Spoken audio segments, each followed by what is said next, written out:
Alana, are you sure you can afford a gift? My mother's voice cut through the cheerful din of Christmas Eve. Tinsel garland glittered under the harsh living room lights, mocking my threadbare sweater. My stomach dropped. The air smelled of pine and simmering resentment. Chloe, ever the golden child, flaunted her new diamond earrings. My hands trembled as I unwrapped a dollar store candle. Inside, I was screaming. Outside, I remained composed. Later, a text, offer accepted. My gut clenched in an odd mix of pain and satisfaction. It was time to reveal the truth. Ever been there? Felt unseen? Subscribe to see how Alana turns the tables. It gets delicious. Trust me, the family's reaction, priceless. 2017 characters, 2009, Alana's graduation. Chloe received a new car, cherry red, gleaming under the summer sun. Alana got a used laptop, already outdated, its screen flickering with an annoying buzz. It's practical, dear, her father had said, patting her hand awkwardly. Contrast that against 2013. Alana labored tirelessly, patching up crumbling facades for meager wages. While Chloe jetted off to Europe on a business trip, funded, Alana strongly suspected by the hidden inheritance, Alana ate ramen by candlelight. The irony burned. The final straw happened last Thanksgiving. Alana, struggling to make rent, was lectured about financial responsibility.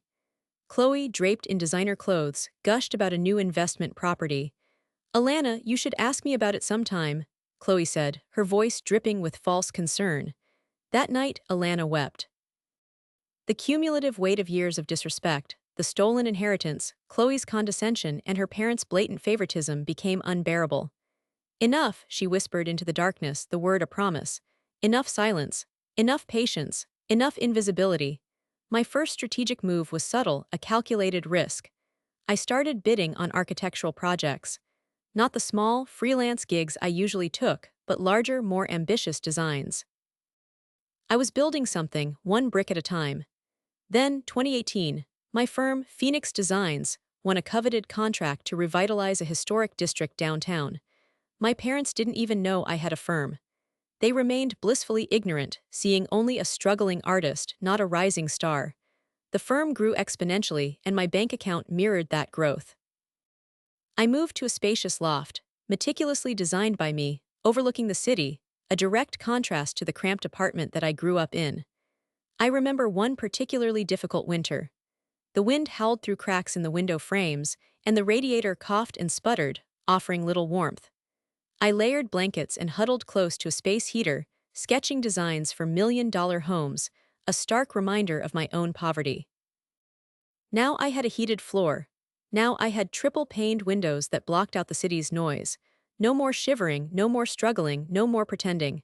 2020, Phoenix Designs was named one of Chicago's fastest-growing companies. I was interviewed by a local magazine, my picture plastered on the cover, my name in bold letters. Still, I kept my success hidden, a silent predator stalking my prey. The family continued to dismiss me. They saw me as Alana, the underachiever. They never noticed that the struggling artist was slowly, carefully amassing power. Last summer, I received an invitation to Chloe's engagement party. It was to be a lavish affair, held at a fancy hotel downtown. I knew, with a certainty that settled deep in my bones, that this was where I would reveal everything. It was time for them to understand the true cost of their deception. I prepared meticulously. My outfit, simple black dress, understated elegance. The document folder containing irrefutable evidence tucked discreetly in my clutch. I practiced my speech, deleting every trace of anger. Calm, factual, undeniable. The hotel ballroom throbbed with wealth. Crystal chandeliers cast shimmering light on impeccably dressed guests. The air buzzed with champagne-fueled chatter. Chloe, radiant in a white gown, floated around like a queen bee, oblivious. My parents beamed, basking in reflected glory. I spotted Uncle Mark near the bar, his face flushed with alcohol. He was gossiping with Aunt Carol, their eyes darting around the room like vultures. I took a deep breath. Time. I walked towards Chloe, a ghost from their past, a specter of their lies. Chloe, congratulations. My voice was steady, betraying none of the turmoil inside. Everything looks expensive. She smiled, a condescending pat on my arm. Well, darling, one has to maintain appearances. The words dripped with the familiar disdain that had fueled my revenge for so long. A flash of anger quickly suppressed, I smiled back. Indeed. Chloe was called away to greet another guest. I turned to my parents, who were standing nearby, their faces etched with forced smiles. "Mom, Dad," I said, my voice carrying over the music. "There's something I need to discuss with you." I watched their faces and I knew they had no idea, not a single clue. "Later, everyone, I'd like to make an announcement." I watched them freeze, smiles faltered, all eyes on me. "I wanted to thank you all for celebrating Chloe's engagement, of course." "Wonderful event." I paused, letting the anticipation build. "However, before we get carried away with the festivities, there are a few things about our family's finances that should be addressed." My mother's smile vanished. My father shifted uncomfortably. Chloe's brow furrowed. "Good." I retrieved the folder from my clutch. Its contents held the power to shatter their carefully constructed reality.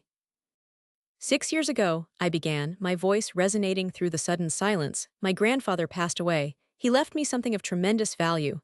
I extracted the first document, the original will. "This," I said, holding it aloft, "is my grandfather's will. As you can see, the deed to the property on Oak Street was explicitly bequeathed to me." Gasps rippled through the room. Uncle Mark choked on his drink. Aunt Carol's eyes widened. Next, I presented copies of the bank statements. "These are the bank statements of Oak Street's rental income for the past 6 years. Notice anything, Mom, Dad?" My mother's face crumpled, her carefully applied makeup unable to conceal the sudden pallor beneath. My father stammered, "Alana, what is the meaning of this?" Chloe's eyes darted between the documents and my face, slowly piecing together the truth. Disbelief warred with dawning horror. "That's impossible," she whispered. "Oh, it's not impossible, it's documented." I held up a final document. "And this," I said, my voice unwavering, "is a summary of Phoenix Design's revenue over the past 5 years, gross revenue exceeding $5 million. A collective gasp filled the room. Jaws dropped. The contrast was stark. My mother swayed, reaching for my father for support. He looked like he'd aged 10 years in the last 2 minutes. Chloe's face was a mask of disbelief and anger. I let the silence hang heavy, allowing the full weight of my revelation to sink in. Years of mockery and dismissal dissolved in a single, decisive moment. The power had shifted. The invisible had become undeniable. My father, recovering slightly, attempted to regain control. "Alana, this is hardly the time or place." I cut him off, my voice calm but firm. "Actually, Dad, I think it's the perfect time and the perfect place." "How dare you air our dirty laundry?" my mother hissed, her voice a strained whisper amidst the stunned silence. It was almost comical, her concern for appearances outweighing the actual theft. Chloe stepped forward, her engagement ring flashing under the chandelier. "So, you're rich, and you let us believe you were struggling. Why?" I met her gaze, a hint of a smile playing on my lips. "Let's just say it was enlightening to see your true colors." "All this, over a house," my father's voice boomed. He was trying to regain control, to minimize his actions. He wasn't sorry, he was angry he got caught. "It wasn't just the house, Dad," I said, my voice low and steady. "It was the years of dismissiveness, the blatant favoritism, the assumption that I was incapable." "It was the principle," Chloe's eyes narrowed. "So what do you want, money, an apology?" My response was quiet, but it cut through the air like a blade.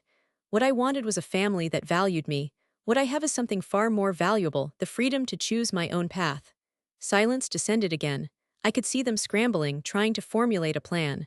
Chloe opened her mouth to speak again. "I have a proposition," I interrupted. "Phoenix Designs is expanding. I need a new CFO." I looked at my father. "It's a demanding role, requires impeccable ethics, and absolute dedication to the company's best interest." I paused, letting the implications sink in. "Are you interested, Dad?" His face paled. This was not the script he expected. "Alana, the salary is generous, of course," I continued, ignoring his stammering. "But the scrutiny will be intense." It was a test, a chance for him to prove he could be someone different, but I knew he wouldn't. Chloe, sensing an opportunity, chimed in. "Alana, maybe we can work together. I'm a natural at business." She was, after all, the golden child. I turned to her, my gaze unwavering. "You laughed then, you're not laughing now." I paused. "Actually, Chloe, I may have a proposition for you too. I'm looking for a personal assistant." I let the words hang in the air, a perfect encapsulation of the power shift. I glanced at my watch. "Well, I have a project deadline to meet. I trust you will all excuse me." I turned and walked away. I walked towards the exit, feeling lighter than I had in years. I heard my mother calling my name, but I didn't turn back. I had nothing more to say. I had proven my point. It was time to move on. Their shock was palpable, a symphony of stunned silence and barely suppressed rage. But the game wasn't over.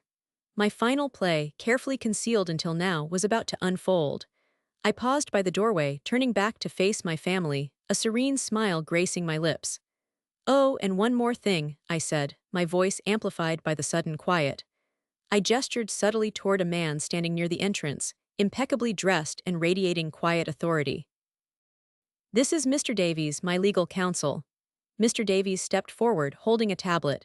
"I recently acquired the mortgage on this hotel," I said calmly, watching their faces contort with a fresh wave of disbelief. "And I believe the terms of the contract include a clause about disruptive behavior." A gasp escaped Chloe's lips. My mother's hand flew to her chest. My father stood frozen, his face a mask of utter defeat. They understood. This wasn't just about money or inheritance anymore. I controlled something far more fundamental, the very roof over their heads, their social standing, their carefully constructed image. The murmurs started, heads turning, whispers spreading like wildfire through the ballroom. Their humiliation was complete. "Enjoy the party," I said, my voice dripping with sweet, sardonic satisfaction. "While it lasts." The air crackled with unspoken threats and simmering resentment, but I simply smiled, turned, and walked out into the night, leaving the wreckage of their shattered illusions behind me. Months later, the dust settled. Family attempts at contact were frequent, then faded to sporadic. Mother's tearful calls became strained emails. Father's bluster turned into hollow apologies. Chloe offered insincere offers of partnership. I responded selectively, guarding my newfound peace. Therapy helped untangle years of suppressed anger. Renovating the Oak Street property became cathartic. Each nail hammered was a step towards reclaiming my identity. I flourished. Phoenix Designs expanded, attracting talented architects and prestigious projects. I purchased a small beach house, filled with light and the sound of the waves, a stark contrast to my old cramped apartment. Looking back, I understand the inheritance fueled my ambition, but my resilience and talent secured my success. External validation paled against the internal worth I now possessed. I am free. Psst, satisfying, right? Now imagine your win. Share Alana's spark, reclaim your power. Let's inspire more stories. Your journey matters. Rise above.